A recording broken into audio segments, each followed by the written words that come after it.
Hai semua peminat video Viral MY, terima kasih kerana sudah like, share dan subscribe ke channel ini. Semoga korang suka dengan konten yang kami buat. Saya tak pakai dengan underwear yang seksi. Jelas Kelwen, isu hina songkok dipetik daripada sumber motif viral. Kecoh di media sosial mengenai Minggu Fashion Kuala Lumpur KLFW 2022 yang berlangsung baru-baru ini yang melibatkan seorang pelakon fashion tempatan. Mana tidaknya, penampilan yang digayakan itu seakan-akan mempersendakan kesucian songkok dan hina agama Islam sehingga mencetuskan amarah ramai. Sedar fashion yang digayakan itu menjadi bola ramai. Pelakon fashion berhati iaitu Kelwen tampil memperjelaskan hal sebenar di mana dia tidak mempunyai niat mempersendakan sesuatu agama. Menerusi hantaran yang dikongsikan, Kelwen menyatakan keunikan dibesarkan dalam sebuah masyarakat majmuk, terutamanya komuniti Islam di Malaysia, dan ia secara tidak langsung mempengaruhinya dalam berkarya. Saya membaca komen anda secara serius. Saya tidak berniat untuk mempersendakan agama. Islam itu indah dan diperbesarkan di sekeliling umat Islam di Malaysia. Ia secara semula jadi mempengaruhi seni dan gaya saya, tulisnya. Dalam pada itu, anak kelahiran Melaka ini menasihati warga net supaya menjaga adab pertuturan dan tingkah laku semasa menulis sesuatu di media sosial, terutama fashion yang cuba diketengahkannya itu. Malah, dia tidak kisah sekiranya orang ramai tidak menerima kreativiti fashion yang diperkenalkan, memandangkan gaya itu masih belum menjadi kebiasaan ramai. Anda tak perlu menerimanya sekarang hanya kerana gaya ini masih belum biasa bagi fashion lelaki tempatan. Tetapi sila jaga mulut jika anda masih menganggap diri anda sebagai contoh manusia sempurna dan sederhana. Untuk menjadi sederhana, ia bukan hanya dinilai pada pemakaian, sebaliknya pertuturan kita, tulisnya.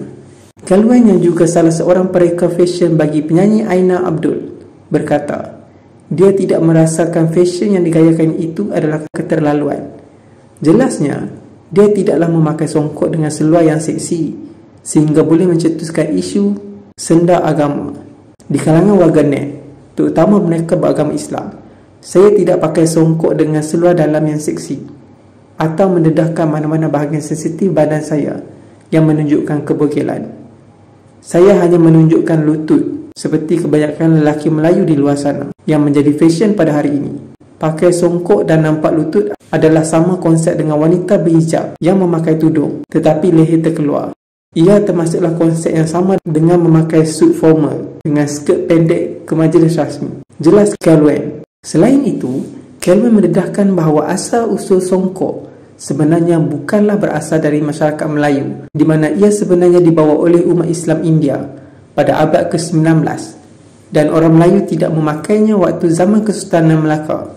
Kelwen berkata, orang Melayu pada zaman dahulu hanyalah memakai kain sarung dan topless biasa sahaja. Malah, pelakon fashion berhati itu menyatakan dia hanyalah memakai seluar pendek di bawah samping dan ia tidak pernah menjadi isu pun pada suatu ketika dahulu. Orang Melayu dulu pakai sarung sahaja dan topless dianggap biasa.